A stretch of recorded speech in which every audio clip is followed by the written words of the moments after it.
This video is part of a series, which is kind of obvious, considering the title is Corrections.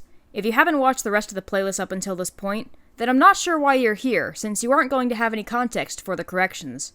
The playlist for the series is linked in the description. Thanks! Over the course of this series, I've done my best to find reliable sources, whether they be peer-reviewed articles or from veterinarians and breeders, to give the most accurate information possible. But I'm only human, and there are plenty of times where I've misread, overlooked, or read too far into something. And also, to a lesser degree, a lot of information on domestic animal patterns is incomplete or difficult to navigate, so this video is a quick flyover of some corrections that kind viewers have brought to my attention. In the video on the B locus, which codes for black, chocolate, or cinnamon, I stated that chocolate and cinnamon phenotypes result from reduced melanin. My statement there came from a single source which states, quote, the wild-type B allele produces normal black coloration, parentheses, full production of eumelanin, which I extrapolated on to mean that other alleles on the same locus don't produce full eumelanin, and thus have less of it.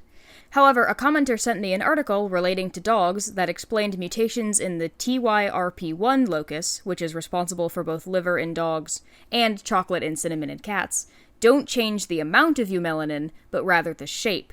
Melanin being shaped differently makes light reflect off of it differently, causing it to appear brown instead of black.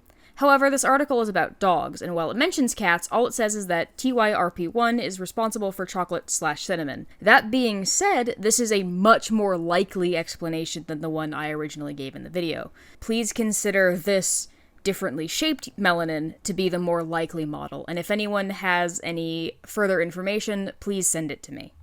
Next is the inhibitor and widebanding video, where I said that non-agouti amber cats look like this. Weird silver tabbies with dark noses. And this is true, but there's more to it that I wasn't aware of. The amber gene seems to shut off completely a cat's ability to produce eumelanin, if the cat is agouti. For a non-agouti, even with amber, the cat can still produce eumelanin, meaning they can still have black on them. But it seems like they do also turn ginger, just like agouti cats, complete with ghost striping. That being said, the article I was linked describes amber agouti and non-agouti as, quote, easily differentiatable, and it does look from the photos like they keep their solid black noses as opposed to these agouti noses. So, teal deer, non-agouti amber cats start looking like this, but then turn ginger over time just like other amber cats. But since they're still capable of producing some eumelanin, they're more likely to have darker colors and their noses stay solid black. Okay, so this one's kind of embarrassing and also a bit confusing for me. My high school chemistry teacher faked his degree and then fled the state after 2 semesters, so I went to college with basically no foundation in chemistry, and so I think I misunderstood what I learned about tyrosinase. Tyrosinase is an enzyme that's important to pigment production, and it is described as heat inactivated, meaning that heat essentially turns it off. This is indeed, like I said in the video, what we see with colorpoint cats. More heat means less color because heat is deactivating the tyrosinase.